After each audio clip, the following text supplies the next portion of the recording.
Très heureux de vous retrouver pour cette nouvelle saison à l'IREMO. Et on va démarrer... alors, heureuse de vous retrouver ici en présentiel et en ligne également. Et je vais présenter notre intervenante de ce jour pour celles et ceux qui ne la connaissent pas. Donc, Joanne Deas, tu es directrice exécutive de l'IREMO. Tu es chercheur associé également à la chaire Raoul Dandurand en études stratégiques et diplomatiques de l'Université du Québec à Montréal. Tu es également chercheur associé à l'Observatoire canadien sur les crises et l'aide humanitaire. Également, j'appartiens au réseau Genesis de l'Université catholique de Louvain. On fait synthétique. Et tes recherches donc pour le doctorat portent sur justement les positions diplomatiques de l'Inde, du Brésil, de l'Afrique du Sud dans le processus de négociation du conflit israélo-palestinien. Et tu as publié dernièrement un article paru dans la revue internationale et stratégique, le numéro 130, sur, alors je vais faire ma French touch, Do BRICS countries want to shape a new world order? Voilà, donc est-ce que les pays, effectivement, des BRICS veulent imposer, en tout cas, un nouvel ordre mondial? Donc c'est ce qu'on va voir. Et c'est vrai que le sujet s'est imposé de lui-même, parce que ça faisait quand même quelques années que les BRICS ne suscitaient plus trop de curiosité, et le dernier sommet va remettre les BRICS sous le feu des projecteurs. On va voir pourquoi, d'ailleurs. Et donc, il nous a semblé essentiel de revenir sur ce thème pour démarrer cette nouvelle saison. Et ton intervention va se faire en 4 temps. On va, alors sous la forme d'un dialogue, bien évidemment. On va dans un premier temps, remettre dans le contexte historique. Ensuite, dans un second temps, dresser un bilan de ce sommet qui a eu lieu la fin août, avec cet élargissement. Dans un troisième temps, la présence et les ambitions des BRICS au Moyen-Orient. Qu'est-ce que ça entraîne? Le pourquoi de cet intérêt pour la région. Et ensuite, les conséquences pour les États-Unis, plus largement pour l'Occident. Et ensuite, une conclusion. Donc, avant de te poser la première question... Absolument. Est-ce que tout le monde m'entend? Ça va? Oui, super. Merci d'être là déjà, je le dis en tant que directrice de l'IREMO, on est ravis de vous retrouver. Alors première question. Alors. Justement, est-ce que tu peux nous replacer un petit peu dans le contexte, l'historique des BRICS? Alors, sans rentrer non plus trop dans le détail, mais nous donner quand même des points de repère sur cette organisation qui n'est pas totalement officielle au départ. C'est ça. En fait, tout a commencé. Les BRICS, à la base, c'est une question qui concernait les économistes et les investisseurs. En fait, tout a commencé quand un économiste, un banquier de la Goldman Sachs, qui s'appelle Jim O'Neill, a publié 2 fameux rapports qui s'appellent Dreaming with the BRICS en 2001 et 2003. Et ces rapports, ils parlaient des opportunités des marchés émergents. Donc, c'était vraiment dans le domaine économique. Et c'est lui qui a créé l'acronyme. Donc, c'était BRIC, B-R-I-C au début, parce que l'Afrique du Sud n'était pas intégrée. L'Afrique du Sud a été intégrée en 2010. Et l'idée, c'était que ça faisait référence en fait à un groupe de 4 pays non occidentaux, donc Brésil, Russie, Inde, Chine, dont la puissance économique combinée était censée dépasser celle du G7 d'ici à 2050.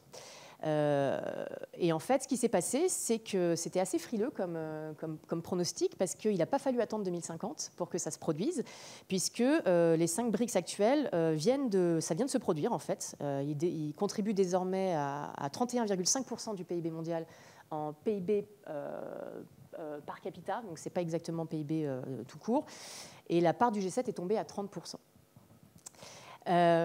Donc, qu'est-ce qui s'est produit après ces rapports? Il y a 2 décennies qui se sont écoulées, et le glissement de puissance économique qu'on avait professé, donc de l'Occident vers le Sud, il s'est peu à peu, il s'est déjà réalisé, et il s'est peu à peu étendu à l'arène politique internationale. En fait, on a eu ces marchés montants qui ont essayé de tenter, avec plus ou moins de cohérence, plus ou moins d'efficacité, de convertir leur poids économique acquis en plus grand poids politique sur la scène internationale. Et cette montée en puissance, elle a d'ailleurs déclenché de la part de l'Occident une sorte de peur, d'obsession. Et non seulement en fait, ces pays sont considérés comme ascendants mais ils appartiennent à ce qu'on appelle le Sud global. Alors le Sud global, c'est un terme qu'on pourra discuter parce que c'est un terme voilà, qui fait question, mais ils sont considérés comme partageant un système de valeurs qu'on présuppose différent du système de valeurs des pays du Nord, et ils partagent surtout, et ça c'est le point le plus important, la frustration commune d'avoir été soit humiliés, soit colonisés, soit maintenus à la périphérie de l'ordre international mondial, par les puissances occidentales établies qui sont qui dominent l'ordre international qu'on appelle l'ordre libéral. Et ça a déclenché cette exclusion et cette humiliation, un ressentiment commun, et vraiment qui s'est traduit par une soif de reconnaissance, une soif de représentativité, une soif de redistribution, une soif d'égalité de traitement sur la scène internationale. Et, excusez-moi, je mets mes petites notes parce que sinon j'oublie des choses. Cette montée en puissance, elle s'est aussi accompagnée d'un concert de contestation, plus ou moins frontal, qui visait plutôt l'aspect vraiment normatif de l'ordre libéral. Les valeurs occidentales, elles ont été questionnées par tous les BRICS, sans exception. Et elles ont été contestées parce que les stratégies, c'était vraiment pour se différencier, se distancer de ces valeurs. Surtout les valeurs du deux poids deux mesures, les valeurs interventionnistes qui sont considérées comme biaisées en faveur des intérêts occidentaux. Et donc ils ont fait une sorte de construction de contre-valeurs où à l'intérieur de ces contre-valeurs, la question du respect de la souveraineté est fondamentale. Et bon, peu importe si ça a été une construction politique pour s'opposer au Sud ou si c'est effectivement une vraie différenciation culturelle, en tout cas, ça a nourri la rhétorique dissidente du Sud global. Et ces pays refusent également une autre chose, c'est de concevoir la modernité et le progrès comme des concepts qui sont exclusivement occidentaux. L'Occident n'a pas le monopole de la modernité et du progrès, à leurs yeux, et ils soutiennent donc que la modernisation, elle n'est pas toujours synonyme d'occidentalisation. Et c'est un découplage qui est particulièrement défendu par la Chine à l'heure actuelle. Et voilà, et juste pour continuer, pour savoir un peu ce que les BRICS font à l'heure actuelle, là je vous ai parlé de ce qu'ils veulent de la reconnaissance, ils veulent réformer les institutions de gouvernance mondiale qu'ils considèrent comme pas représentatives vis-à-vis de leurs intérêts et de leur poids actuel. Notamment le Brésil et l'Inde, qui ne sont pas membres permanents du Conseil de sécurité des Nations Unies et qui aimeraient bien y rentrer. Mais on observe aussi au niveau multilatéral que les BRICS, ils ont prouvé leur capacité à contourner l'ordre actuel, c'est-à-dire à étirer le système en créant leurs propres clubs, leurs propres institutions parallèles, lorsque les organisations internationales en présence ne satisfaisaient pas leurs intérêts. Et ils se sont même parfois réappropriés des concepts qui étaient créés par l'Occident, notamment le concept BRICS. À la base, c'était, comme je vous expliquais, un acronyme créé par un analyste américain. Et ben, il a été institutionnalisé en fait, par ces pays qui s'en sont saisis et qui en ont fait un groupe de réflexion, qui se rassemble annuellement au niveau présidentiel depuis 2009 ou 2009, ouais, il me semble. Et donc ce groupe, comme on l'a vu, s'est étendu récemment, on va en parler bientôt. Et il y a plusieurs organisations qui ont été soit revigorées, redynamisées, comme l'Organisation de coopération de Shanghai, et des mécanismes également, des organisations comme la Nouvelle Banque de développement, qui a été créée en 2014, et qui se présente comme une alternative au Fonds monétaire international et à la Banque mondiale pour offrir des prêts aux pays du Sud, pour développer la coopération Sud-Sud et contourner en fait les politiques de conditionnalité qui sont imposées par le FMI et la Banque mondiale et qui sont vues comme favorisant les intérêts américains.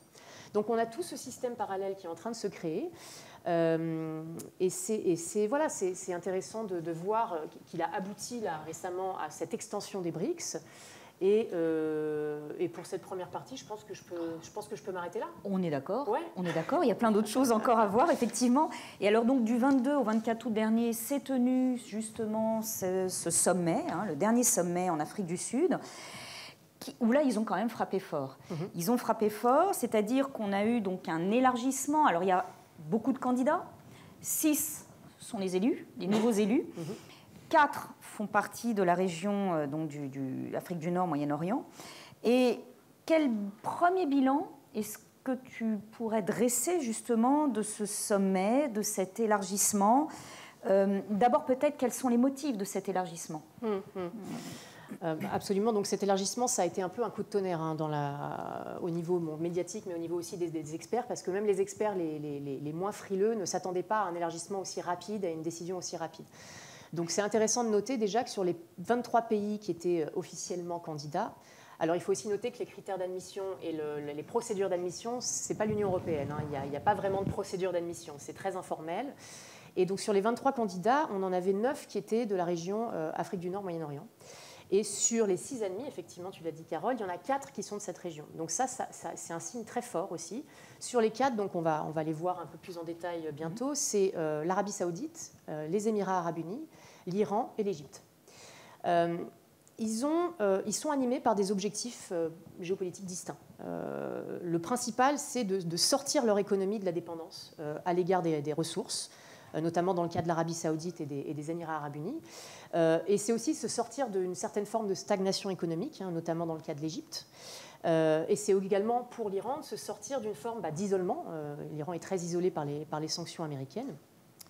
Et ces pays sont également animés par le désir d'être vraiment compétitifs, de monter en puissance sur le niveau mondial, pas seulement régional, mais vraiment d'avoir les BRICS peuvent être utilisés comme un porte-voix pour développer leur influence au niveau mondial. Et dans cet ordre en construction multipolaire, ils ne veulent plus être dépendants, ils veulent être partenaires. Ça rejoint encore cette question de représentativité, d'égalité de traitement, de reconnaissance. Et ça, c'est un atout des BRICS, parce que les BRICS ne parlent pas de bénéficiaires, par exemple, sur la question des prêts et des aides au développement. Ils parlent de partenariat, ils parlent de coopération. Mais c'est des termes importants, en fait, parce que c'est des termes qui veulent définir également une autre éthique de la coopération. En plus, c'est intéressant parce que l'adhésion au groupe BRICS, elle ne s'accompagne pas d'une demande d'engagement politique et de solidarité politique entre les membres du groupe. En fait, on n'est pas sur l'OTAN, on n'est pas sur le Quad, on est sur un groupe informel qui a plutôt des considérations à l'heure actuelle d'ordre économique. Et les pays de la région Afrique du Nord, Moyen-Orient, ils sont aujourd'hui moins motivés par l'idéologie. L'idéologie, en fait, dans les relations internationales actuelles, elle est en chute libre. C'est-à-dire qu'on ne crée plus ces alliances en fonction de l'idéologie. La logique de bloc, il faut arrêter de l'utiliser. C'est une grille de lecture qui est obsolète. On est plutôt aujourd'hui dans une perspective vraiment de satisfaire ses intérêts plutôt d'ordre économique. Il y a une très forte pression en faveur de la création d'emplois dans les secteurs publics et privés chez ces États. Et donc, ils ont de fortes motivations pour détacher leur pays et la région des politiques aussi de confrontation qui existent entre les États-Unis et la Chine. Leur objectif, ce n'est pas de choisir un camp. Ce n'est pas parce qu'ils sont rentrés dans le groupe BRICS qu'ils sont devenus anti-occidentaux. Bon, l'Iran, c'est un cas à part. Ils étaient déjà anti-occidentaux avant de rentrer dans le groupe. Mais l'Arabie Saoudite, les Émirats Arabes Unis, on le verra un petit peu plus en détail, ce n'est pas du tout le cas. Et c'est révolu cette époque où la logique du « quand tu n'es pas avec moi, tu es contre moi ». En fait. Mais est-ce que justement l'Occident ne s'accroche pas encore à cette vision quand même plutôt dépassée ? On a un mal fou, je trouve, en tout cas parmi les analystes occidentaux et les décideurs, à se départir de cette grille de lecture, parce que c'est une grille de lecture qui a nourri aussi notre conception du monde. Oui, donc cet Occident qui s'accroche quand même à une vision du monde qui maintenant le dépasse. Voilà, c'est-à-dire qu'on est dans une logique à l'heure actuelle où les alliances sont extrêmement volatiles. Bertrand Badi, il a cette expression qu'il utilise pour dire qu'on est sur de l'union libre diplomatique. On est sur des alliances volatiles qui se diversifient au gré des intérêts. On a une logique qu'on appelle de multi-alignement. Et on n'est plus sur un choix de bipolarité. Justement, je voudrais rebondir sur... parce que tu avais déjà évoqué dans des interviews auxquelles tu as participé, en quoi la gouvernance va être possible avec des pays qui ont des intérêts aussi divergents, et je pense en particulier l'Iran et l'Arabie Saoudite. Alors, il y a plusieurs choses, parce que l'Iran et l'Arabie Saoudite, il se trouve qu'ils ils se sont réconciliés récemment, d'ailleurs dans un effort de médiation qui a été mené par la Chine, à la grande surprise des États-Unis. Ça a fait un très grand tapage médiatique. Les États-Unis étaient très loin de se douter que la Chine réussirait un tel coup. Et ça fait partie d'une logique régionale où l'Iran et l'Arabie Saoudite n'ont plus du tout intérêt à s'opposer frontalement. Mais d'ailleurs, on peut voir aussi que ce n'est pas parce qu'on a des problèmes d'un point de vue diplomatique qu'on a forcément des problèmes d'un point de vue économique. On peut voir que les divergences entre l'Arabie Saoudite et l'Iran, au niveau de l'OPEP, elles arrivent à être mises de côté. Et ben, ça va être pareil pour les BRICS, d'autant plus qu'on n'a encore une fois pas cette injonction à s'aligner politiquement, idéologiquement. Quand vous regardez la multitude des pays BRICS, on est sur une très grande hétérogénéité. Vous avez des régimes autocratiques, vous avez des démocraties. Vous avez des pays qui sont plutôt dans une situation financière compliquée, des pays qui sont des superpuissances comme la Chine. Vous avez des pays qui ont encore des relations avec les Occidentaux, tels que l'Inde et le Brésil, et qui ont besoin de ces relations parce qu'ils ont des partenariats stratégiques. Et vous avez d'autres pays qui sont plutôt sur une rhétorique extrêmement anti-occidentale, comme la Russie, dans une moindre mesure la Chine. Et donc, tout consiste en, et ça faisait aussi partie des critères d'admission, en une espèce de balance, d'équilibre à trouver entre le courant anti-occidental, qui est donc alimenté par l'intégration de l'Iran notamment, et le courant plus, disons, réformiste, plus voilà, middle ground, je ne sais pas comment on dit, modéré, qui est plutôt le camp de l'Inde et du Brésil, et de l'Arabie saoudite et des Émirats arabes unis également, où on va essayer de trouver un équilibre pour ne pas faire des BRICS un bloc anti-occidental, en fait. C'est pas la logique. Donc on est sur un équilibre un petit peu, voilà. On va voir comment ça va évoluer, ça va être intéressant. Bien sûr, oui. Une autre chose, effectivement, qu'il faudra analyser, c'est que le fonctionnement des BRICS à l'heure actuelle, il se fait par consensus. Il n'y a pas de droit de veto, et il faut l'accord des 5 membres pour pouvoir prendre une décision. Et on ne sait pas encore exactement comment ce fonctionnement va évoluer avec l'intégration des 6 nouveaux admis, mais si on reste sur la même logique avec un fonctionnement par consensus, on peut effectivement se poser la question de savoir comment ça va fonctionner, et comment la coopération entre les membres effectivement va se faire, surtout si par exemple on assiste, ça peut arriver, à un regain de tension entre l'Iran et l'Arabie saoudite. Comment est-ce que ça va se traduire dans le groupe? Mais pour l'instant, les intérêts... Le groupe, de toute façon, ne va pas avoir une fonction primordiale sur les questions régionales au Moyen-Orient. C'est un groupe qui a une vocation globale. Il va se préoccuper des thématiques globales. Et donc, l'Iran et l'Arabie saoudite ont plutôt intérêt à mettre de côté, et ça rentre dans leur logique actuelle, mettre de côté leurs différences politiques et diplomatiques pour œuvrer ensemble, parce que tout le monde a à y gagner en termes d'influence et de statut international, pour œuvrer ensemble, effectivement, à faire grossir ce bloc qui n'est pas un bloc anti-occidental, qui est, je dirais, un bloc alter-occidental. Et ce bloc, voilà, on appelle les blocs du Sud global. Et ce bloc, il a un rôle très très important justement auprès des autres pays du Sud, parce que les autres pays du Sud, jusqu'à présent, ils n'étaient pas forcément très contents de devoir être les suiveurs, de devoir obéir à l'hégémonie américaine et surtout à l'imposition d'un certain nombre de valeurs qu'ils ne partagent soit pas, ou alors dont ils souffrent, parce que ça a des impacts sur leur politique. Et là, d'un coup, on se retrouve avec progressivement la construction d'un nouveau modèle, d'une alternative, plus ou moins crédible, on va voir comment ça se développe, mais qui est beaucoup plus séduisante pour ces pays du Sud que l'option libérale occidentale. Et ça va avoir un impact très fort sur la scène régionale et sur la scène globale de manière générale. Voilà. Alors justement, je voudrais rebondir parce que tu as évoqué tout à l'heure l'OCS, oui. Parce que là aussi, l'Iran a intégré officiellement l'OCS en tant que membre permanent en juillet dernier, alors que depuis 2005, il était un invité. Et qu'est-ce que là aussi, l'OCS, en quoi ça va renforcer aussi l'OCS au final ? Je pense que c'est mutuel en fait. Il y a un renforcement mutuel, ça fait partie de cette logique d'étirement du système, comme j'expliquais, où on construit des clubs parallèles qui s'auto-alimentent les uns les autres en fait. Et donc l'OCS, c'est vrai que c'était avant l'extension des BRICS, il y avait déjà un effort d'inclure l'Iran. Il y a également l'Arabie saoudite qui est devenue un partenaire de dialogue de l'OCS. Et donc ça démontre cette stratégie et cette nouvelle volonté des pays du Moyen-Orient, en tout cas les pays qui ont intégré les BRICS, de regarder vers l'Est. C'est-à-dire qu'il y a une vraie méfiance qui s'est construite progressivement de la part notamment de l'Arabie saoudite et des Émirats arabes unis par rapport au partenariat américain, qui est considéré comme désormais plus crédible, plus fiable. Et ils se sont rendus compte que pendant un certain nombre d'années, ils ont mis tous leurs œufs dans le même panier. Ils changent radicalement de stratégie à l'heure actuelle. C'est-à-dire qu'ils regardent vraiment vers l'Est et ils vont à la fois... Parce qu'ils ont aussi des intérêts économiques grandissant avec la Chine, la Russie, l'Inde et le Brésil, surtout la Chine, la Russie et l'Inde, notamment en termes d'approvisionnement en énergie. Et ça va avoir aussi effectivement des conséquences. Donc on a d'un côté l'Est d'un point de vue économique, d'un côté l'Ouest d'un point de vue politique, et ils essaient de trouver un équilibre. Un équilibre entre les deux. Alors juste rapidement, l'OCS, c'est l'Organisation de coopération de Shanghai, Oui, qui avait été donc créée, enfin l'initiative était russe, chinoise, il y a l'Ouzbékistan, avec une volonté de plus en plus sécuritaire aussi à un moment donné, notamment après le 11 septembre. Donc voilà, un équilibre, effectivement, comme tu le soulignes très très bien.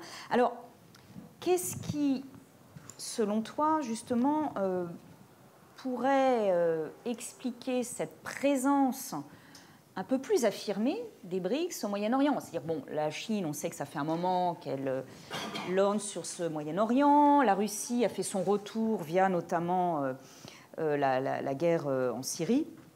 Qu'est-ce qui pourrait expliquer cet intérêt un peu plus affirmé, un peu plus revendiqué sur le Moyen-Orient, et quelles sont en fait les vraies ambitions des BRICS dans la zone? Alors elles sont de trois natures. Oui. D'abord, voilà, on va séparer en trois. Oui, oui. D'abord, l'économie. De nature économique d'abord, et les ressources. De manière primordiale de nature économique. Oui, on a vraiment un besoin, il y a des intérêts économiques très importants de la part de ces pays, surtout la Chine et l'Inde dans la région, notamment en termes de sécurisation des approvisionnements en énergie, de sécurisation des routes maritimes, des routes d'accès pour faire passer ces matières premières et ces approvisionnements. Et il y a une volonté de sécuriser aussi les corridors économiques, notamment le détroit d'Ormuz, le canal de Suez, pour acheminer les ressources. Il y a... je voulais trouver des chiffres, j'essaie de les retrouver. Alors, il me semble, ce que j'avais lu, que tu avais déjà écrit, c'est qu'au niveau de la production de pétrole, en fait, maintenant, avec l'entrée de l'Arabie, des Émirats arabes et de l'Iran, ça représenterait 43% Absolument. de la production mondiale. Absolument. Ce n'est quand même pas des moindres. Absolument. Et on a, au-delà aussi de la question du pétrole, parce qu'en fait, cette question, on y reviendra sur la conséquence que ça peut avoir sur les États-Unis, mais ça va créer, vous avez parmi les plus gros importateurs et les plus gros acheteurs de pétrole au monde, qui se retrouvent dans le même groupe avec les plus gros exportateurs de pétrole au monde. Donc ça risque de créer également une sorte d'hégémonie sur l'industrie pétrolière qui va probablement desservir les États-Unis, d'autant plus que ces pays, elles ont une ambition à moyen long terme, c'est de créer potentiellement une monnaie commune, ou en tout cas de se détacher, de dédollariser en fait leurs échanges. Et de se détacher de l'hégémonie du dollar américain. Et donc, il y a une multiplication récente des échanges dans les monnaies locales. Donc, le yuan est utilisé. On a un certain nombre d'échanges commerciaux qui se fait dans les monnaies qui ne sont pas du dollar. Et ça va avoir un impact très, très important sur les États-Unis. À nuancer, j'y reviendrai plus tard. Oui. Alors, attendez. Oui, allez-y. Et sur le plan... alors, justement, si on quitte 2 minutes l'aspect économique et des ressources, sur le plan diplomatique, qu'est-ce que cet élargissement entraîne? Sur le plan diplomatique... Peut entraîner, en tout cas. Donc ça fait donc pour la Chine, on va faire peut-être pays par pays, parce que je vais surtout beaucoup parler de la Chine, parce que c'est un peu la Chine qui a un peu pris le leadership du groupe BRICS, aux grandes dames du Brésil et de l'Inde qui ne sont pas très très contents. Mais bon, la Chine, elle a vraiment développé ces derniers temps des efforts. Donc d'un point de vue économique, il y avait la Belt and Road Initiative aussi, qui a créé un certain nombre de connexions économiques au Moyen-Orient, mais d'un point de vue politique, la Chine, dans son ADN diplomatique actuel, c'est de se poser comme un faiseur de paix. Comme un faiseur de paix au niveau global, au niveau régional, et quoi de mieux que le Moyen-Orient, quand vous voulez devenir une puissance globale qui concurrence les États-Unis, que de se poser en faiseur de paix dans la région américaine, qui est la région Moyen-Orient, qui est la région qui concentre traditionnellement le plus d'intérêts stratégiques américains.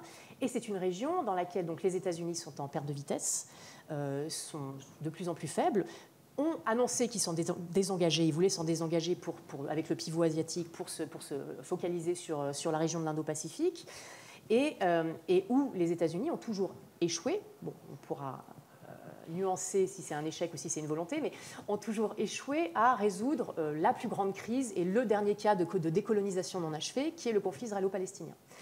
On a toujours un conflit qui dure depuis des dizaines d'années, une situation d'occupation, et beaucoup s'y sont cassés les dents. On a eu des efforts de médiation, même du Brésil d'ailleurs.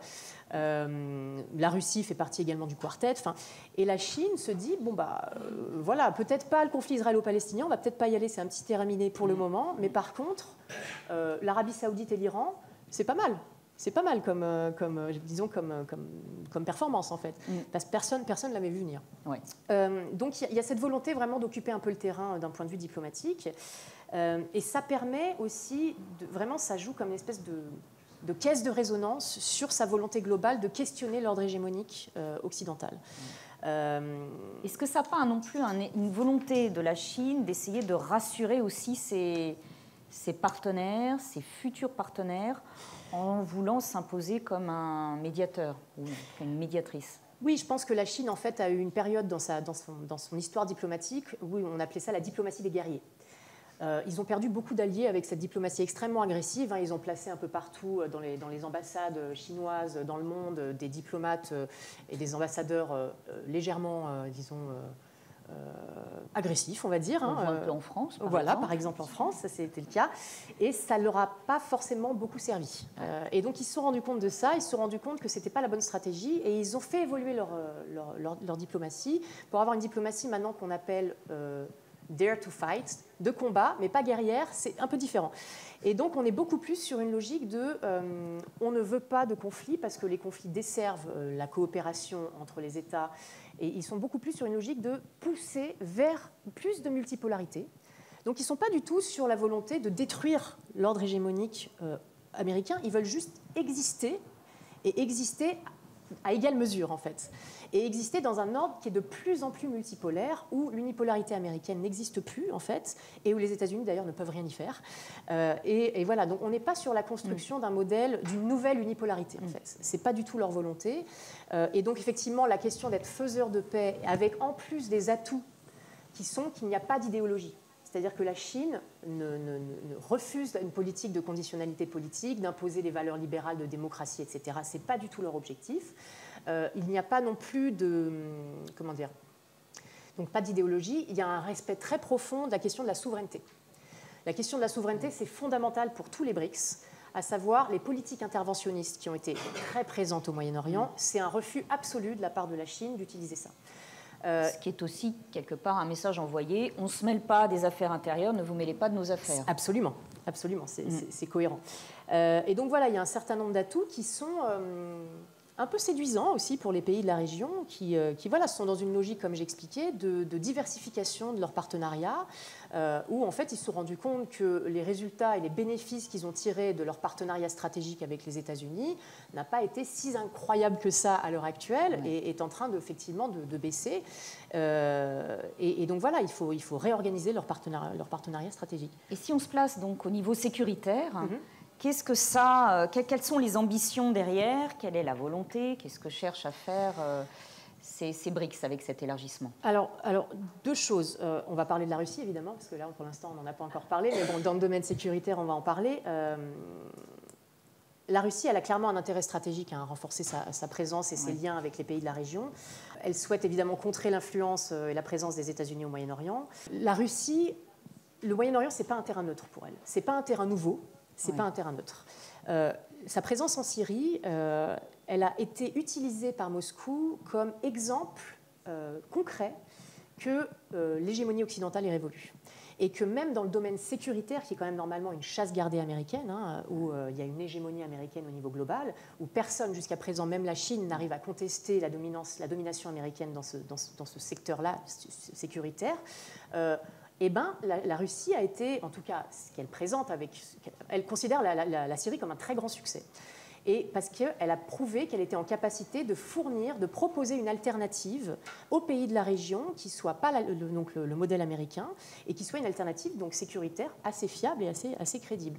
Et donc elle utilise la Syrie comme une espèce de fer de lance de sa rhétorique anti-occidentale en disant que Voilà, vous voyez, même dans le domaine sécuritaire et même dans la région la plus importante stratégiquement, traditionnellement pour les États-Unis, on arrive à les contester désormais. Donc voilà, la Russie, elle est vraiment dans une optique de renforcer davantage sa logique, enfin, cette espèce de croisade anti-occidentale qu'elle est en train de développer. Et la Chine, elle est plus, donc, d'un point de vue sécuritaire, sur des questions d'ordre économique. Les questions d'ordre économique parce qu'on a ces pays qui se rendent compte que acheter des armes aux Chinois, eh ben, c'est plus facile et c'est plus intéressant que d'acheter des armes aux Occidentaux.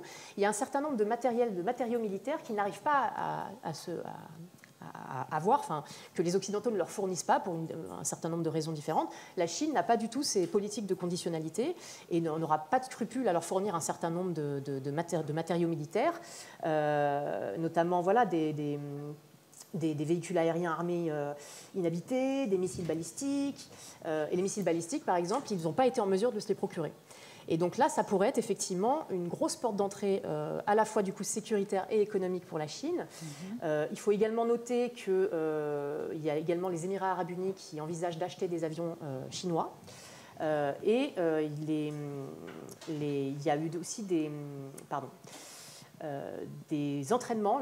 L'armée des Émirats arabes unis a accepté de s'entraîner communément avec l'armée chinoise récemment. Donc on a voilà, un développement doucement mais sûrement d'influence sécuritaire de la Chine au Moyen-Orient. Ce qui doit pas mal inquiéter, notamment avec les bases, alors déjà voilà. Le CENTCOM qui est coté au Qatar, les bases françaises aux Émirats.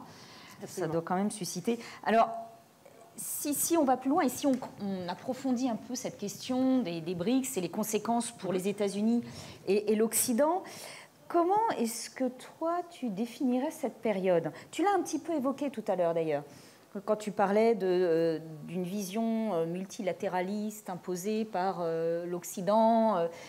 C'est quoi le changement là, justement? C'est quoi cette période? Comment définir cette période? La période actuelle? Oui. La période actuelle, c'est une période où donc, elle a commencé avec, donc, juste pour reprendre historiquement, la période de l'unipolarité américaine, elle a commencé avec l'effondrement du bloc soviétique et elle s'est, disons, imposée sans trop de problèmes jusqu'aux années 2000. Voilà. 2001, et en fait, dans les années 2000, on a cette montée en puissance des BRICS. Donc, progressivement, on a ce glissement de puissance sur la scène économique qui se produit. Donc, on a une érosion, en fait, de la domination américaine qui se produit de manière primordiale dans la sphère économique. Et donc, comme j'expliquais en introduction, ce glissement de puissance, de plus en plus, il s'est étendu sur la sphère politique. Parce qu'il y a eu une volonté de ces puissances de monter en puissance, en fait, et d'avoir plus de représentativité et de reconnaissance dans les institutions de gouvernance mondiale. À l'heure actuelle, on est sur la fin de l'unipolarité, ça c'est clair. On est sur un ordre beaucoup plus multipolaire, qui est clairement voulu et poussé par les BRICS. Mais par contre, il faut quand même noter que les BRICS ne sont pas, comment dire, ils ne veulent pas détruire, comme j'expliquais, cet ordre mondial, ils veulent plutôt le réformer.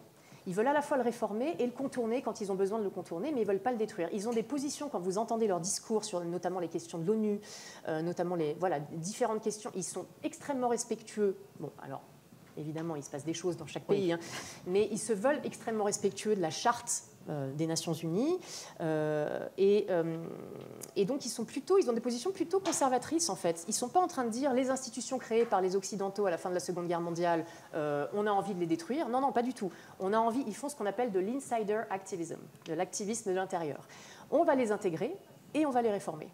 Et on va faire en sorte de monter en puissance dans ces institutions, parce que ces institutions, c'est des moteurs extrêmement puissants de montée en puissance, justement, d'influence. Parce que ça fait une caisse de résonance, en fait. Quand vous pouvez avoir un discours à l'Assemblée générale des Nations unies en septembre devant le monde entier, et que vous pouvez être en capacité pendant 1 heure d'exprimer votre position et vos intérêts sur la région et de manière générale sur l'avenir de l'ordre international, c'est très puissant.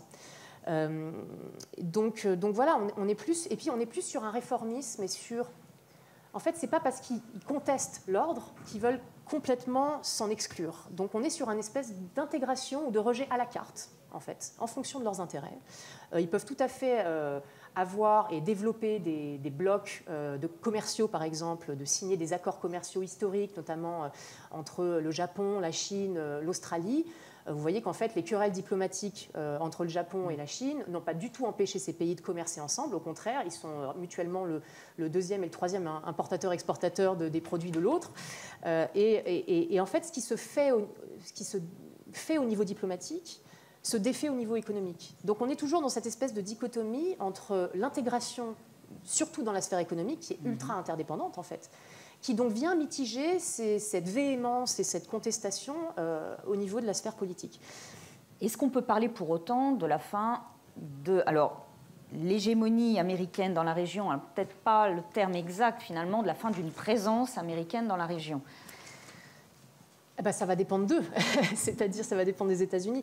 Les États-Unis, là, ils sont face à effectivement un dilemme, c'est-à-dire qu'ils ont annoncé leur volonté de se retirer progressivement de la région.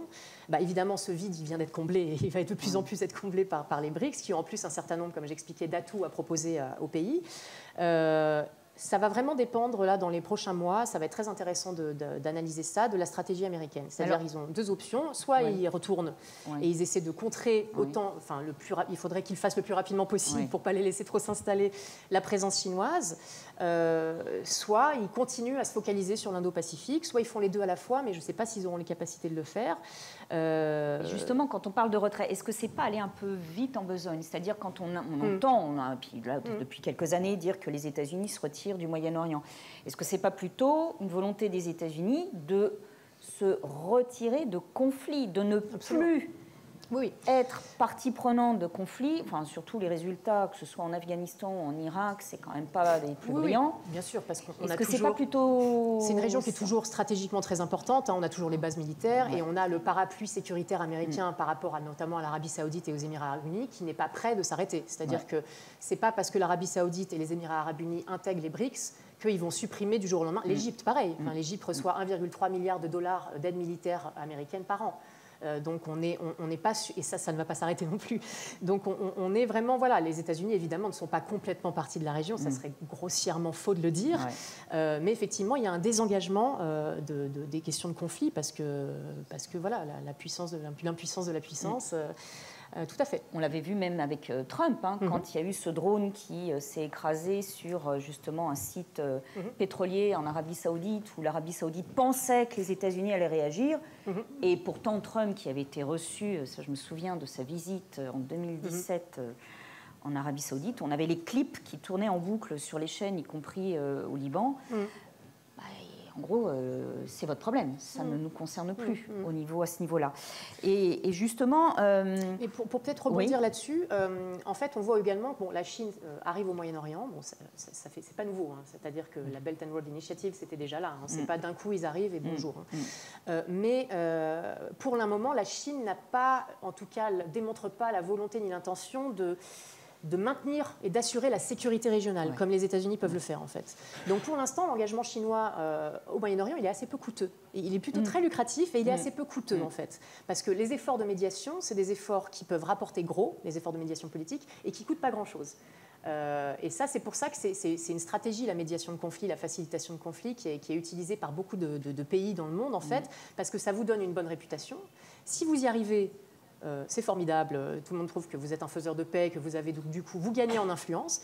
Et si vous échouez, bon bah voilà, vous échouez, mais c'est...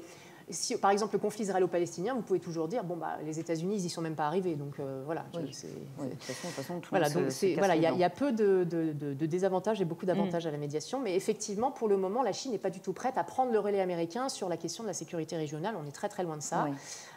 Donc voilà, on est encore, les États-Unis ne sont pas partie de la région, et ça, il faut voir ça aussi. Donc on parlerait plutôt, ce que tu avais aussi évoqué, d'un multi-alignement. Oui. Absolument. Alors, on peut appeler ça non-alignement actif ou multi-alignement. C'est un peu les nouvelles Parce que même le non-alignement, finalement, après la conférence de Bandung, a été pas mal remis en question aussi, parce que les pays non-alignés n'étaient pas si non-alignés que ça. C'est ça, déjà, le non-alignement, en plus, c'est un concept qui est devenu une espèce de coquille et qui est plus du tout pertinent, parce que ça appartient encore à cette grille d'analyse du passé, qui est la grille d'analyse des logiques de bloc.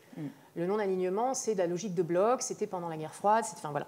Donc, non, le multi-alignement, c'est un jour, je vais commercer avec Israël, le lendemain, je vais commercer avec l'Iran, le surlendemain, je vais créer une alliance avec les BRICS, le surlendemain, je vais aller acheter des armes aux États-Unis, le surlendemain, je vais m'abstenir de sanctionner la Russie aux grandes dames des Américains, etc., etc. Et en fait, c'est en fonction des intérêts, et ces pays-là, ils ne voient pas pourquoi, au nom de l'idéologie de l'hégémonie américaine, ils devraient souffrir de conséquences à la fois économiques, politiques, sécuritaires. Par exemple, l'Égypte, elle ne voit pas pourquoi elle ne pourrait pas acheter du blé russe à cause des sanctions américaines, en fait. Et c'est pour ça qu'il y a une forte volonté de devenir indépendant, de se désolidariser de la question de l'hégémonie du dollar. Parce que c'est le nerf de la guerre, en fait. Le dollar, ça permet d'imposer un régime de sanctions pour les États-Unis, grâce à l'extraterritorialité de la loi américaine sur le dollar. C'est-à-dire que dès qu'une personne ou un acteur utilise le dollar comme monnaie d'échange, les États-Unis peuvent imposer des sanctions sur cet acteur. Ça risque de changer. Là, il y a une forte inquiétude par rapport à la remise en cause de l'efficacité des sanctions, notamment sur l'Iran, qui est en train de diversifier ses partenariats et qui, bientôt, son économie va être renflouée par d'autres monnaies et par l'aide des BRICS. Et ça, effectivement, la question de la diminution de l'efficacité des sanctions est très forte. Et ça va être intéressant de voir les prochains développements. Sachant, je me permets de rebondir sur ce que tu dis, parce qu'au final, aucune sanction sur les pays au Moyen-Orient n'a fait tomber un régime. Absolument. Même si actuellement ce qui se passe en Iran, c'est aussi une économie complètement essoufflée, étouffée, en partie liée aux sanctions, mais aussi en grande partie liée à une incapacité d'un régime qui n'est pas ni spécialiste en gestion, ni spécialiste en économie, plutôt spécialiste en corruption et répression, effectivement. Et alors si on va un petit peu plus loin, parce que donc on parle des États-Unis, mais qu'est-ce qui va impacter l'Occident? Et là, je parle en particulier plutôt de l'Europe. Qu'est-ce qui, là aussi, peut poser problème à l'Europe? Parce que, bon, les États-Unis, certes, le pétrole est important, mais les États-Unis sont eux-mêmes producteurs de pétrole. Est-ce que l'Europe ne risque pas, là, de se retrouver plus coincée? C'est une très bonne question que tu me poses, Carole. Enfin, en tant qu'Occident, est-ce que là aussi, ça risque pas de toute façon, les Européens, à l'aune de la guerre en Ukraine, ils ont bien vu que les États-Unis ne pouvaient pas forcément non plus compter sur eux. Et donc, il y a un moment donné où les Européens vont devoir eux-mêmes définir une politique étrangère et une stratégie qui soit pas centralisée sur les États-Unis. Je ne suis absolument pas spécialiste des questions d'Europe et de sécurité, donc je ne vais pas dire de bêtises. Mais ce que tu dis est tout à fait juste et pertinent, c'est-à-dire à savoir redéfinir, ou du moins définir une politique étrangère. Parce que redéfinir, redéfinir, c'est un bien grand mot. Comme elle n'existe pas. Il y a dedans. Voilà, mais voilà, et ça, je pense que c'est important ce que tu soulignes.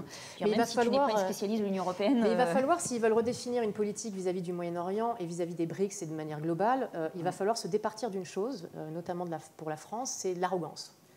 L'arrogance, parce que quand vous parlez à des Indiens, quand vous parlez à des Brésiliens, quand vous parlez à des Chinois, des Russes, quand vous leur demandez définissez-moi la France en un mot, ils disent ça. Ils disent c'est l'arrogance, en fait. L'arrogance, et il ne faut pas oublier que les pays européens, ils sont symboliquement, quand je vous disais que le point commun des pays du Sud, c'est l'humiliation.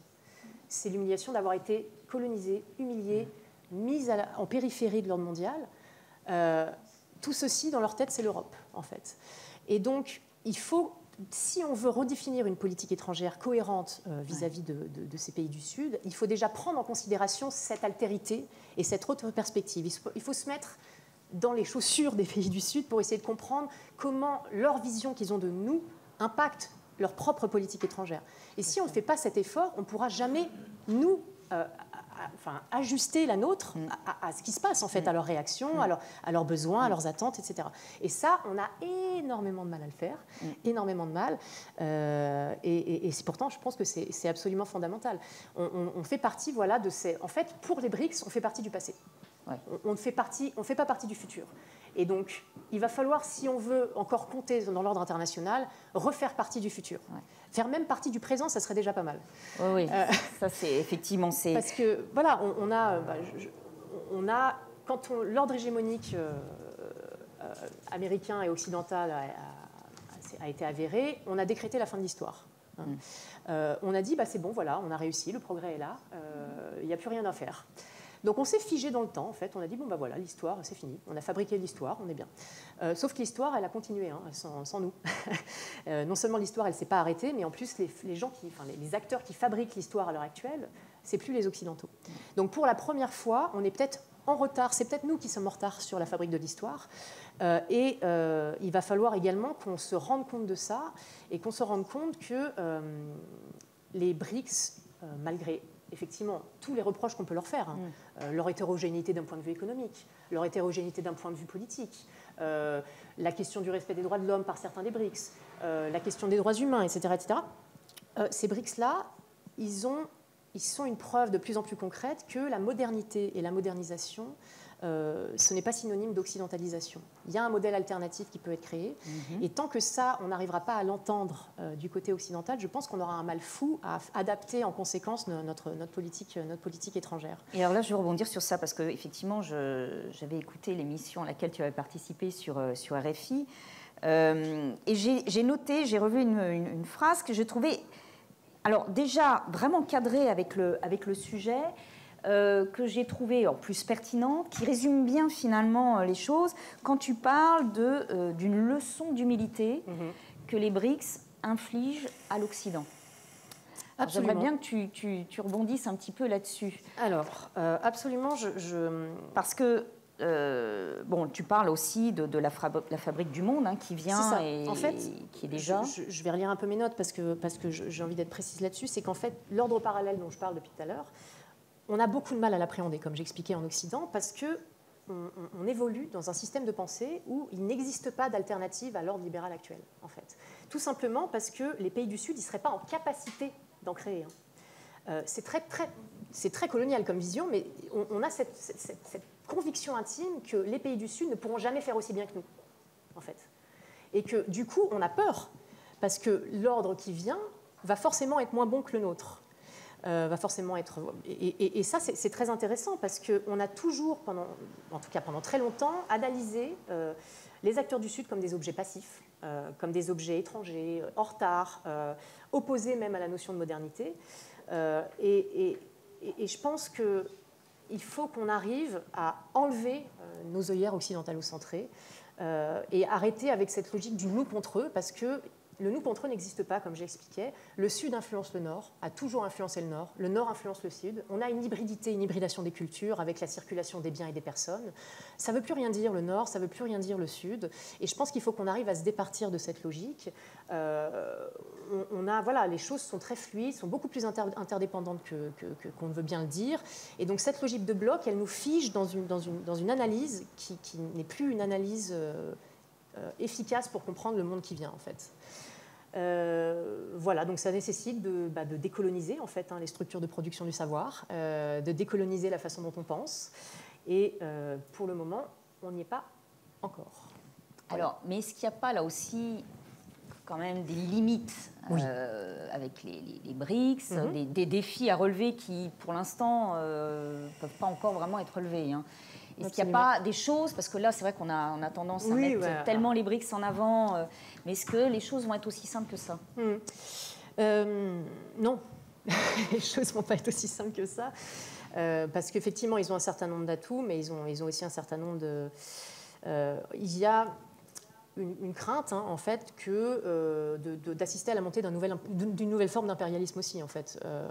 On a aussi une crainte de la question des menaces globales, de la sécurité collective, ça nécessite une prise de responsabilité très forte de la part de tous les pays du monde. Ça nécessite une coopération à l'échelle globale, au niveau multilatéral, des institutions de gouvernance globale.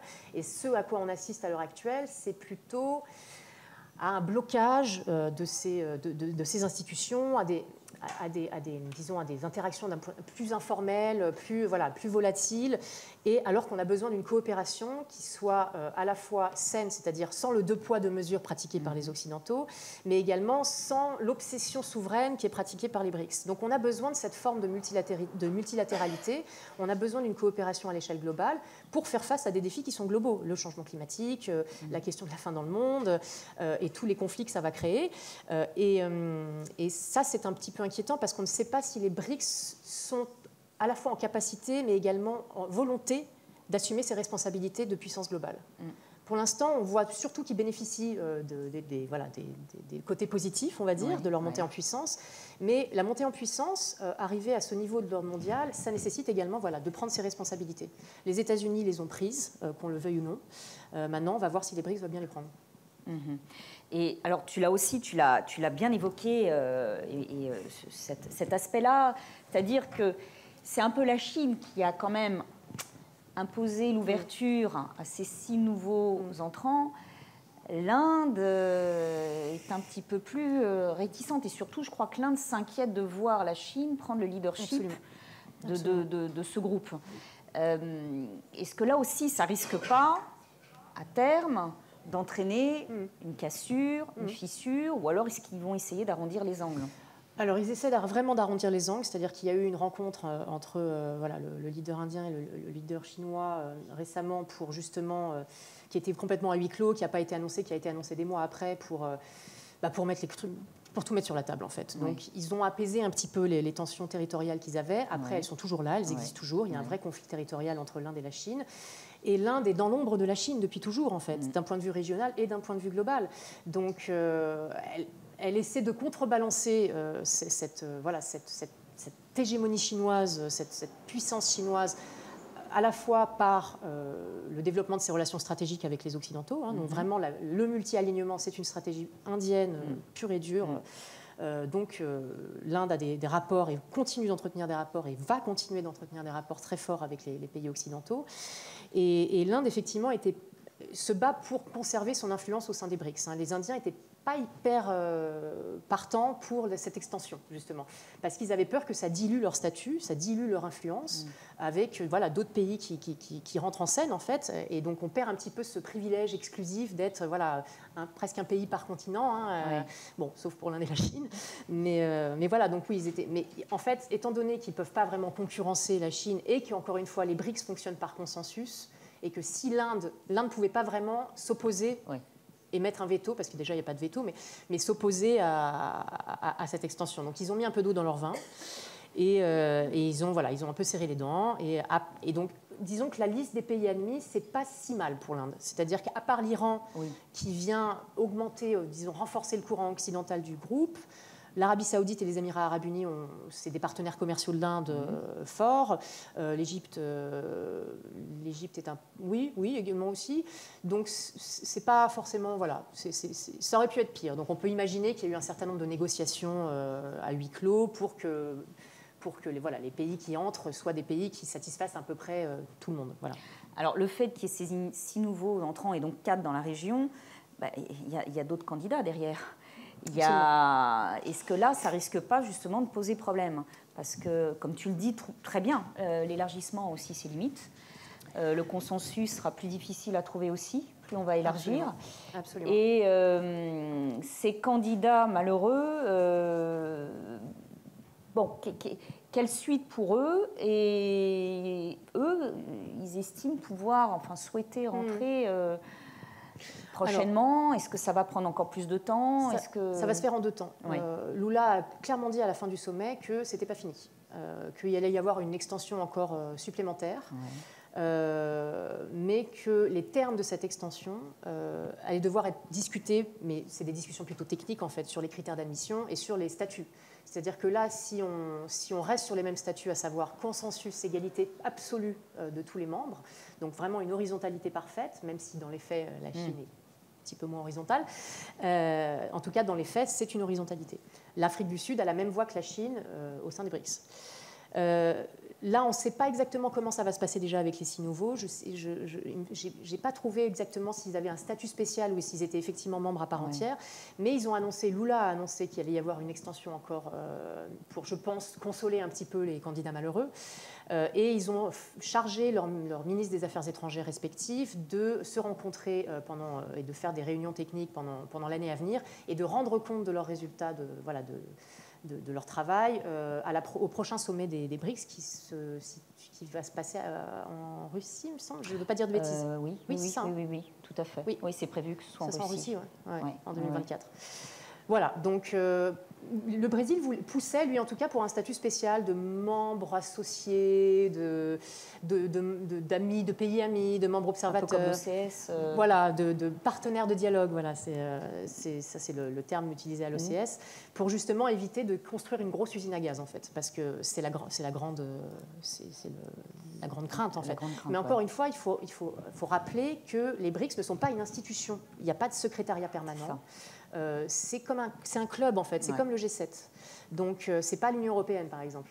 On n'est pas du tout sur ce niveau d'institutionnalisation, et je ne pense pas qu'on va aller vers ce niveau d'institutionnalisation, même s'il y a des projets communs, notamment le projet d'une monnaie commune. Donc ça, effectivement, ça va demander un peu de boulot d'institutionnalisation pour mettre ça en place, mais je pense que ça passera beaucoup par la nouvelle banque de développement.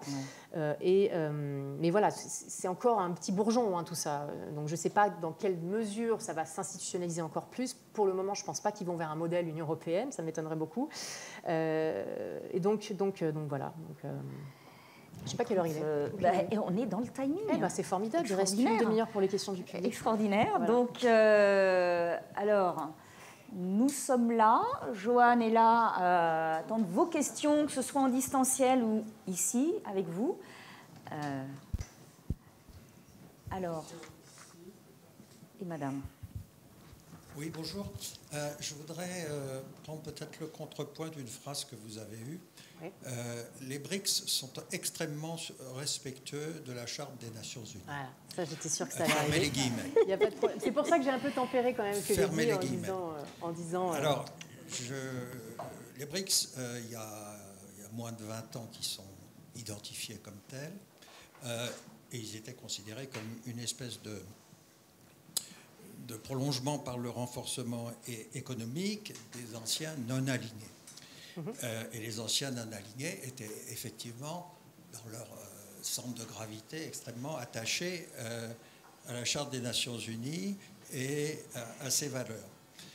Quand les BRICS sont apparus, il y a donc un peu moins d'une vingtaine d'années, la Chine n'avait pas encore théorisé son opposition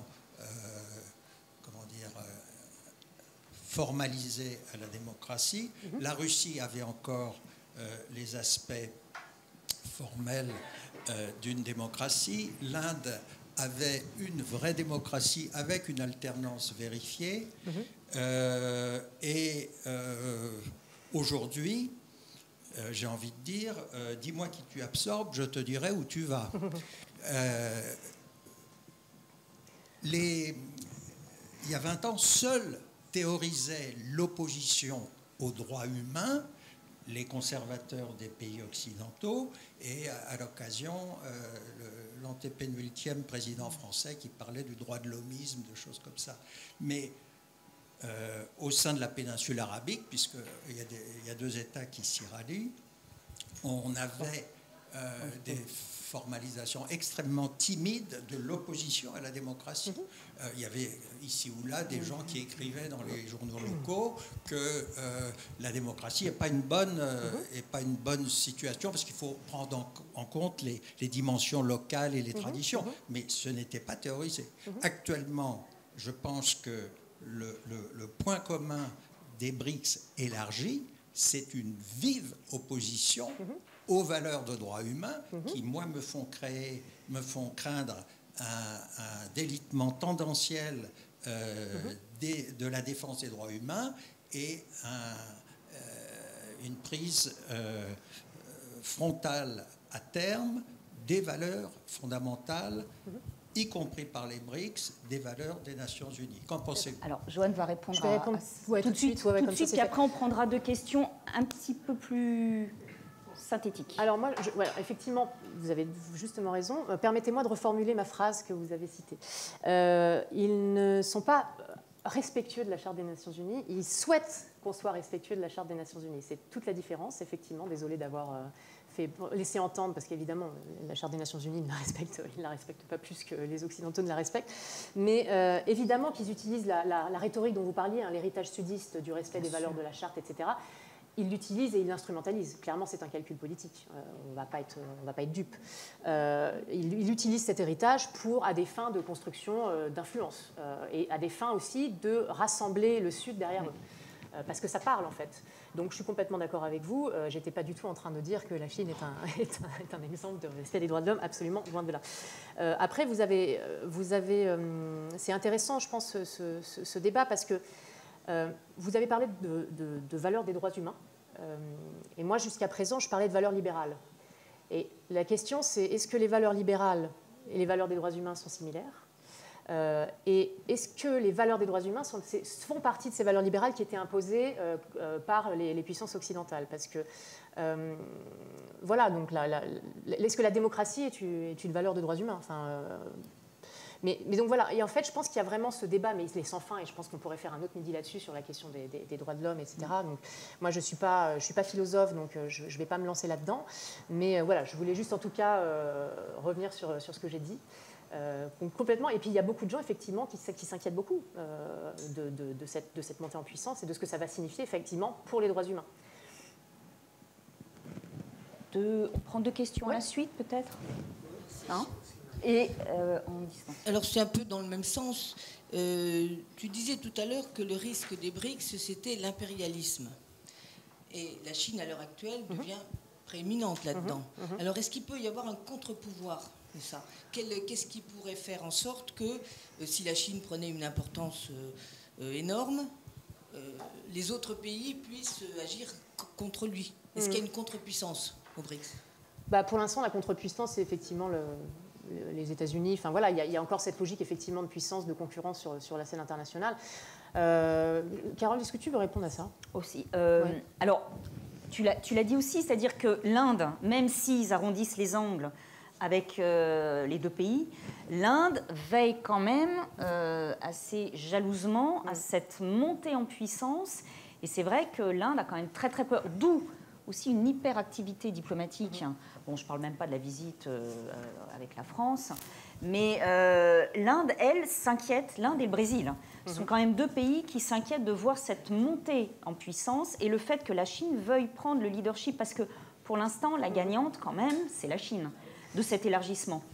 Alors, les autres aussi, mais et je rejoins ce que tu disais, parce qu'ils ont tout intérêt à coopérer, mais l'Inde veut veiller au grain quand même. Et donc les Occidentaux ont tout intérêt à justement renforcer leur relation avec l'Inde et le Brésil pour justement tempérer en fait cet équilibre dont je parlais entre le courant anti-occidental et le courant qui est un peu plus, voilà, disons, multi-aligné.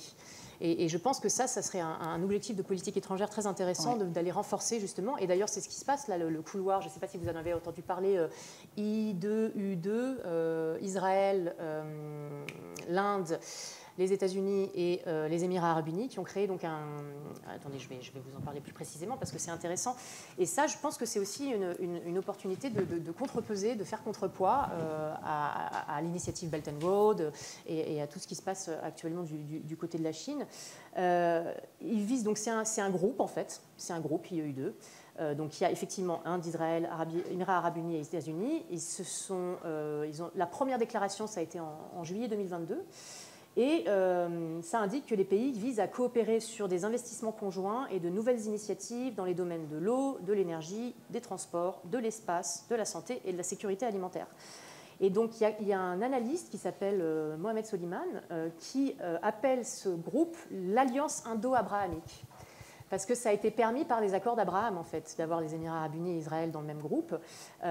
Et donc, ça permettrait, selon lui, vraiment de créer un équilibre des pouvoirs qui est favorable à un maintien, disons, sécuritaire dans la région. Bon, après, c'est son analyse, hein, mais et voilà, et ça effectivement, ça va jouer ça va donner un élan considérable à la position et à la place de l'Inde dans la région également. Et je pense que voilà, c'est aussi une initiative de l'Inde pour rebalancer par rapport à la Chine. Et voilà, donc on a effectivement, même à l'intérieur des BRICS, ces questions de contre-pouvoir qui sont intéressantes. Il y a quand même une inquiétude, tout à fait. Et c'est intéressant, alors je ne sais pas, moi j'ai découvert ça avec mes recherches pour ce midi, mais est-ce que quelqu'un avait entendu parler du groupe I2U2 ? Non. Voilà, et ben moi aussi, j'étais là, mais c'est incroyable, c'est alliance indo-abrahamique et tout, enfin c'est... Voilà, bon. Et pourtant, y a les analystes qui en parlent, ils disent que c'est salué comme l'une des formations les plus influentes du Moyen-Orient post-américain.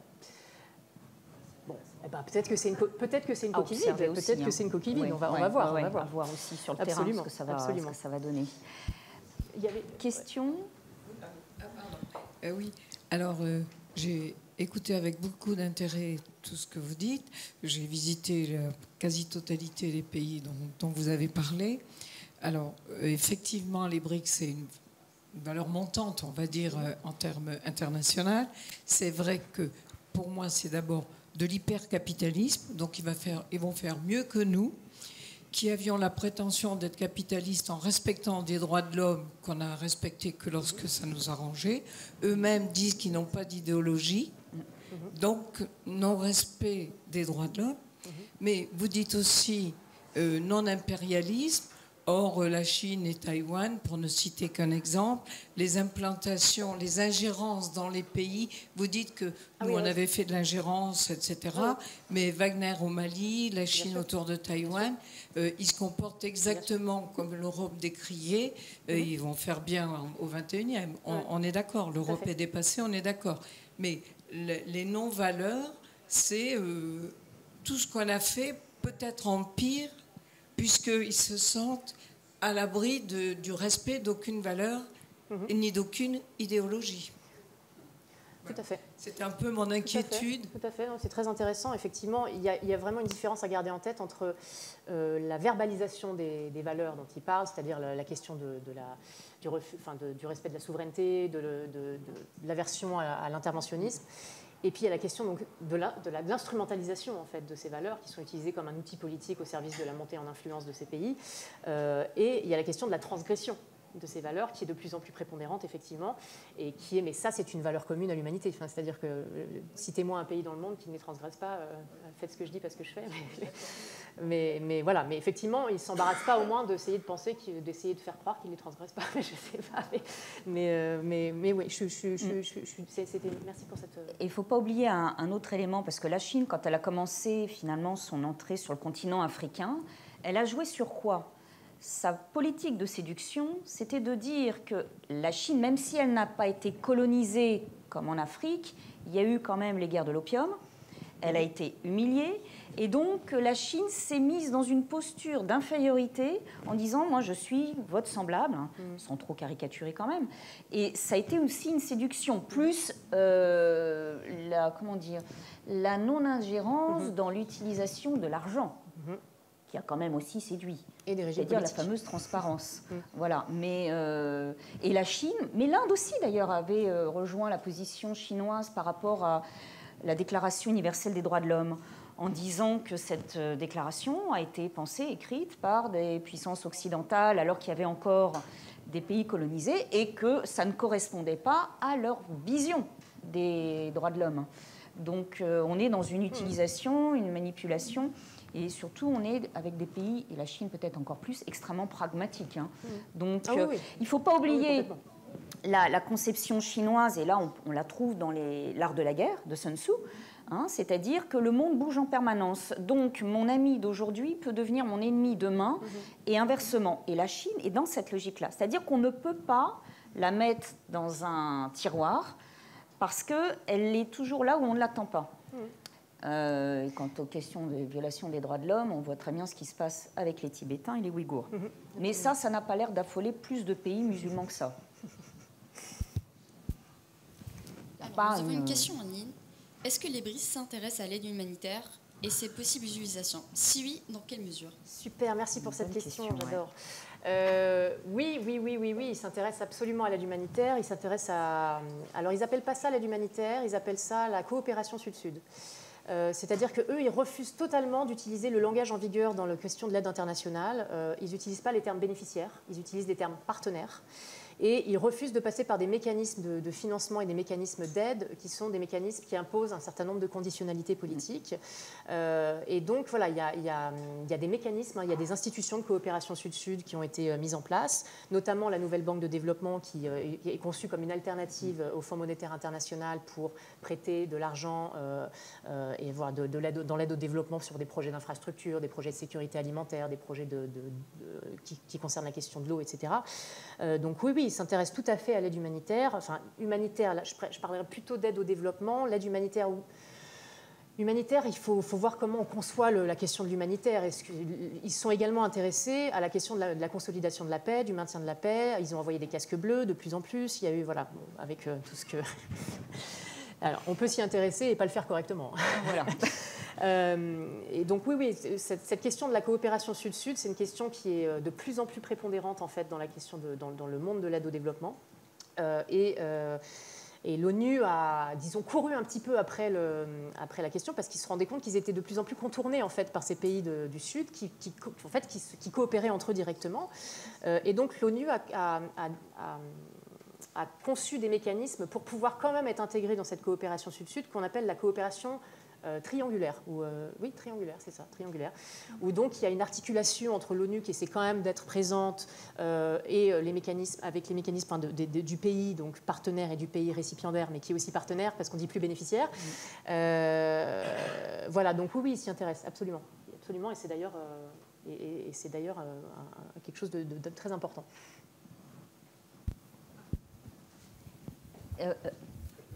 Ok. Non, une question toute simple. Comment sont choisis les pays qui rentrent dans le BRICS ? Très bonne question. On ne sait pas.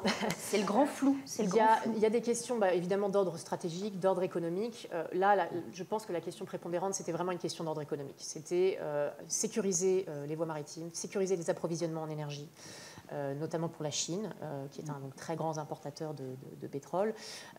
Sécuriser les corridors maritimes pour l'acheminement des ressources. Avoir des financiers. C'est ça également, avoir plus d'argent, parce qu'il y a aussi des questions. Les routes de la soie, c'est pour continuer dans cette politique-là.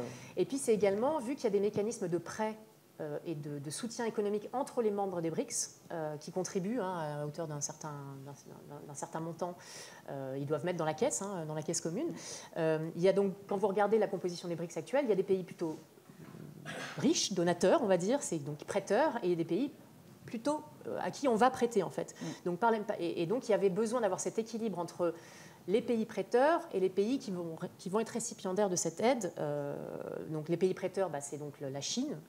L'Inde aussi, l'Inde. Les nouveaux entrants, les Émirats, et les Émirats parmi les nouveaux entrants, les Émirats et l'Arabie Saoudite clairement vont injecter un certain nombre, un certain montant dans la valise. Et parmi les pays donc, qui par contre vont probablement être récipiendaires de l'aide, c'est l'Égypte qui est déjà récipiendaire de l'aide chinoise à hauteur de plusieurs milliards alors je crois que c'est par contre pas en yuan, c'est en dollars encore. Oui. Mais la Chine a soutenu, en fait, a fait ce qu'on appelle un rescue loan. Alors je ne sais pas comment on traduit ça en français, un prêt de sauvetage. Je sais pas, il doit y avoir un terme économique plus précis que ça, parce que l'Égypte est à court de liquidité et de dollars américains de manière récurrente, systémique, et donc elle s'est fait renflouer par la Chine, qui a joué un rôle très important là-dedans. Mais donc l'Égypte n'est pas en mesure de donner en fait, donc l'Égypte va plutôt recevoir. L'Iran pareil, la Russie. L'Iran ça va contourner encore plus. Ouais. Et c'est le fait, et ça c'est un vrai. Sauf que pour la Chine, c'est toujours gagnant-gagnant. Oui, bien sûr. On est bien d'accord. Ça a toujours été. La formule des Chinois, ils le disent toujours, je les ai écoutés, c'est gagnant-gagnant. Sauf que donc ils ne donnent pas. S'ils aident l'Égypte ou autre, s'ils font un port, s'ils font une route, c'est pour être gagnant. Sachant qu'il y a quand même, ils n'ont pas, c'est pas une aide. Absolument. Je veux dire, c'est pas une aide au développement. Non, il y a deux choses. Il y a l'aide au développement et il y a les prêts. Donc sachant que gagnant-gagnant, c'est gagnant. Oui. L'autre. Je modérais en disant gagnant-gagnant. Voilà. Absolument. Non, tout à fait d'accord avec vous. Désolée si des fois je prends des raccourcis, je ne me rends pas. Mais alors du coup, dans cette stratégie, pourquoi l'Algérie n'a pas été acceptée, qu'il y a de l'argent, qu'il y a des hydrocarbures? Donc, mais c'est pas la question que je voulais poser. Mais du coup, je prolonge et je vous la pose. Mais la question que moi je voulais poser, dans un deuxième temps, c'est est-ce qu'à votre avis, à ton avis, ou à votre avis à toutes les deux, il y a une stratégie commune de l'Arabie et des Émirats pour rentrer dans les BRICS, puisqu'on connaît leurs relations, et est-ce que c'est une stratégie qui a été établie avec l'Égypte, quand on connaît les relations privilégiées entre l'Arabie, les Émirats et l'Égypte?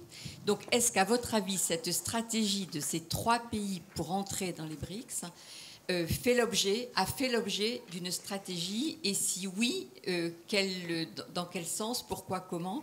Parce que là, je trouve j'ai une interrogation en tous les cas sur ce point-là. Eh ben, moi aussi. Je sais pas, mais en fait, il faut aussi noter que l'Arabie Saoudite n'a pas encore accepté son intégration dans les BRICS. Ils attendent les Américains. Ils attendent de voir ce que Biden et les délégations qu'il va envoyer en Arabie Saoudite vont dire. Donc pour l'instant, ils jouent un petit peu, voilà. Bon, je pense qu'ils vont y aller, hein, mais ils attendent un peu de voir la réaction américaine, de la jauger. Parce qu'encore une fois, le partenariat américain, même s'il bat un peu de l'aile, il est toujours essentiel. Je ne sais pas s'ils se sont concertés avec les Émirats arabes unis et avec l'Égypte sur la question. Je ne peux vraiment pas répondre. Je ne sais pas si toi, Carole, tu as imaginer, disons qu'en plus, l'Égypte est plutôt le pays suiveur des 2 premiers. Alors, est-ce que c'est pas... Mais là, on peut juste questionner, finalement. Est-ce que c'est pas aussi un moyen pour les Émirats, l'Arabie, de faire plus pression sur les États-Unis qui refusent d'envoyer, de livrer, de vendre certains matériels militaires? Est-ce qu'il n'y a pas derrière aussi cette volonté de montrer, bon, bah, déjà, voilà, on n'est plus, mais c'était déjà avec la guerre en Ukraine et déjà avant, hein, ça se profilait quand même pas mal. Les BRICS n'ont fait que finalement reconfirmer une tendance qui se dessinait déjà depuis pas mal d'années. On peut imaginer, c'est vrai qu'on n'était pas présente, mais on peut imaginer qu'il y a aussi une volonté de la part des Émirats de l'Arabie, qui sont quand même 2 puissances devenues de plus en plus rivales aussi, entre elles, il ne faut pas l'oublier, hein, c'est plus les alliés du début de la guerre au Yémen, il y a des rivalités, il y a une volonté de s'affirmer de manière plus forte encore. Est-ce que ce n'est pas aussi un moyen d'essayer de peser par rapport aux États-Unis, c'est-à-dire peut-être pas, j'utiliserais peut-être pas le mot chantage, mais enfin de montrer que bon voilà, il y a aussi les BRICS, ils n'abandonnent pas les États-Unis, ils ne peuvent pas, mais il faut que les États-Unis fassent aussi attention. Oui, puis il y a cet aspect économique prépondérant, c'est-à-dire que l'Inde est un marché quasiment... L'Égypte aussi, hein. Oui. C'est un point démographique. Absolument, c'est un point démographique important. Et l'Algérie, c'est pour ça que... Alors l'Algérie, j'ai pas envie de dire de bêtises. Ce que j'ai cru comprendre, ce que j'ai entendu, c'est qu'ils étaient assez réticents à mettre de l'argent dans le pot commun. Après, je ne pense pas que ça soit du tout l'unique raison. J'avoue que j'ai concentré mes recherches plus sur les admis que les non-admis, mais c'est vrai que l'Algérie, ça m'avait posé question. C'était quand même le candidat. Il me semble que c'était une question d'ordre plutôt économique. Et oui, alors si autre chose que je crois avoir lu et entendu, c'est qu'il y avait une volonté de balancer la question Algérie-Maroc.